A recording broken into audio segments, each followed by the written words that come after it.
60 வயசுக்கு மேல கால்ல தெம்பு குறையிறது சாதாரணம் தானேன்னு நாம நினைக்கிறோம் இல்லையா? ஆனா அது பாதிதான் உண்மை. நாம மறந்து போன சில உணவுகளை வச்சே இழந்த பலத்தை திரும்ப கொண்டு வர முடியும். அந்த ரகசியம் என்னன்னு தான் இன்னைக்கு நாம ஆழமா பார்க்க போறோம். இந்த வரிகளை கேட்கும்போது உங்களுக்கு இது நடந்திருக்கா? ஒரு சேர்ல இருந்து எழுந்திருக்கும்போது கைய ஊனாம எழுந்திருக்க முடியாம போறது, மெதுவா நடக்கிறது, இதெல்லாம் வெறும் வயசானதோட அடையாளம் இல்ல. இது உங்க உடம்பு உங்ககிட்ட பேசுற மொழி. அது ஒரு உதவி கேக்குது. அதை நம்ம சரியா புரிஞ்சுக்கணும். யோசிச்சு பாருங்க, ஏன் சில பேர் 80 வயசுலயும் தள்ளாடாம கம்பீரமா நடக்கறாங்க, ஆனா சிலர் ரொம்ப சிரமப்படுறாங்க? இதுக்கு காரணம் அவங்க தலைவிதி இல்ல, அது அவங்க எடுக்கிற சின்ன சின்ன முடிவுகள். குறிப்பா அவங்க தட்டுல என்ன இருக்குங்கிற முடிவுதான். அந்த சக்தி வாய்ந்த முடிவுகளை பத்தி தான் நம்ம பார்க்க போறோம். சரி, நம்மளோட இந்த பயணத்துல நாம என்னெல்லாம் பார்க்க போறோம்னா, முதல்ல ஏன் நம்ம கால்கள் பலவீனமாகுதுன்னு புரிஞ்சுக்க போறோம். அப்புறம் மூட்டுகளுக்கு உதவுற வெண்டைக்காய், எலும்புகளை பலப்படுத்துற புரோக்கோலிய பத்தி தெரிஞ்சுக்க போறோம். அது மட்டும் இல்ல, நமக்கு தெரியாம நமக்கு கெடுதல் பண்ற சில உணவுகளை பத்தியும் பார்த்துட்டு, கடைசியா வலுவான கால்களுக்கு ஒரு தெளிவான வழியை உருவாக்க போறோம். முதல் பகுதிக்குள்ள போலாம் வாங்க. பலவீனத்தோட அறிகுறிகள். கால் வலி, நடக்க கஷ்டமா இருக்கிறது, இதெல்லாம் வெறும் பிரச்சனையா பார்க்காதீங்க. இது நம்ம உடம்பு நமக்கு அனுப்புற மெசேஜ். அந்த மெசேஜ நாம சரியா கேட்டுட்டா பாதி போராட்டம் ஜெயிச்ச மாதிரி தான். நம்ம கால் பலத்தை ஒரு 3 கண்ணி இருக்கிற சங்கிலி மாதிரி கற்பனை பண்ணிக்கோங்க. முதல் கண்ணி நம்ம மூட்டுகள், 2வது எலும்புகள், 3வது தசைகள். இதுல ஏதாவது ஒரு கண்ணி வீக்கா இருந்தாலும் மொத்த சங்கிலியுமே வீக்காயிடும். அதனாலதான் வெறும் தசைக்கு மட்டும் எக்ஸசைஸ் செஞ்சா பத்தாது. இந்த 3 விஷயத்தையுமே நாம கவனிக்கணும். அந்த சங்கிலியோட முதல் கண்ணி மூட்டுகள். வலி பெரும்பாலும் இங்கதான் ஆரம்பிக்கும். ஆனா இதுக்கு நம்ம சமையலறையிலே ஒரு எளிய தீர்வு இருக்கு. அதுதான் வெண்டைக்காய். ஆமா, அந்த வழவழப்பு தன்மை இருக்குல்ல, அதுதான் நம்ம மூட்டுகளுக்கு ஒரு வரம். வெண்டைக்காயோட அந்த வழவழப்பு தன்மை தான் அதோட சூப்பர் பவர். அத மியூசிலேஜ்னு சொல்வாங்க. இது நம்ம மூட்டுகளுக்கு நடுவுல ஒரு இயற்கையான கிரீஸ் மாதிரி வேலை செஞ்சு எலும்புகள் ஒன்னோட ஒன்னு உரசாம சுலபமா நகர வைக்கும். அது மட்டும் இல்ல, அது நம்ம குடலை ஆரோக்கியமா வச்சுக்கிறதுனால உடம்புல இருக்கிற வீக்கம் குறையுது. இந்த வீக்கம் குறைஞ்சாலே மூட்டு வலி தானாவே குறைய ஆரம்பிச்சிடும். இந்த நன்மைகளை அடைய ரொம்ப கஷ்டப்படணுமா?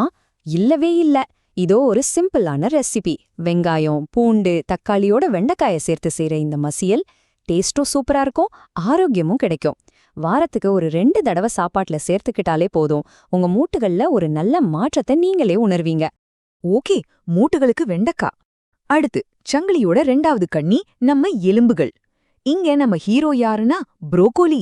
நம்ம உடம்போட கட்டமைப்ப, அதாவது நம்ம எலும்பு கூட்ட வலுவாக்குற ஒரு சிற்பி மாதிரி இது.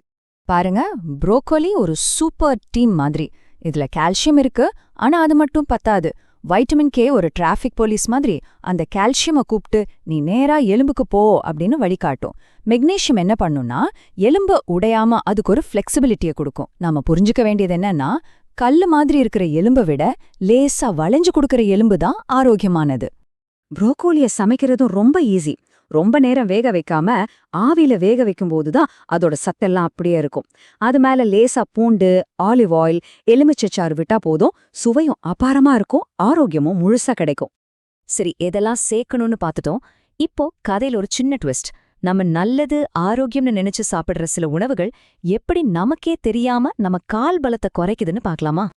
வெள்ளரிக்காய் எடுத்துக்கோங்க. ஃப்ரெஷ்ஷா சாப்பிடும்போது உடம்புக்கு குளிர்ச்சி, நீர்ச்சத்தெல்லாம் கொடுக்கும். ஆனா அதே ஊறுகாயா மாத்தும்போது என்ன ஆகுது தெரியுமா? அது ஒரு வில்லனா மாறிடுது. அதுல சேர்க்கப்படுற அதிகப்படியான உப்பு, அதாவது சோடியம், நம்ம எலும்புல இருக்கிற கால்சியத்தை அரிச்சு சிறுநீர் வழியா வெளியேத்திடும். இந்த நம்பரை சும்மா பார்க்காதீங்க. இது ஒரு நேரடி எச்சரிக்கை.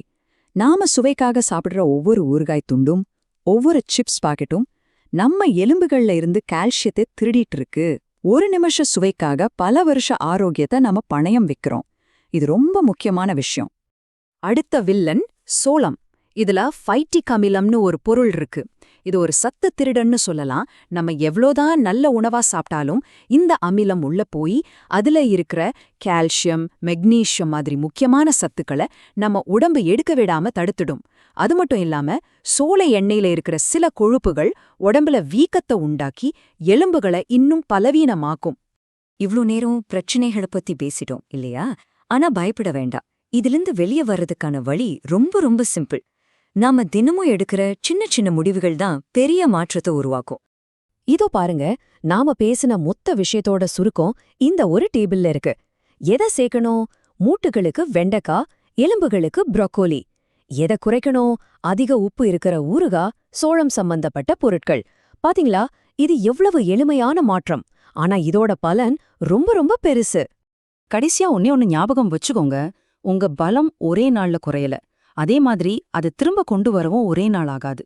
நீங்க உங்க தட்டுல வைக்கிற ஒவ்வொரு சரியான உணவும் வலுவான நம்பிக்கையான ஒரு எதிர்காலத்தை நோக்கி ஒரு படி. ஒரு காலத்துல புடிச்சு எழுந்திருக்க தேவைப்பட்ட அந்த சேர் இனிமே ஒரு ஆப்ஷனா மட்டுமே இருக்கலாம். அந்த நம்பிக்கை உங்ககிட்ட இருக்கட்டும்.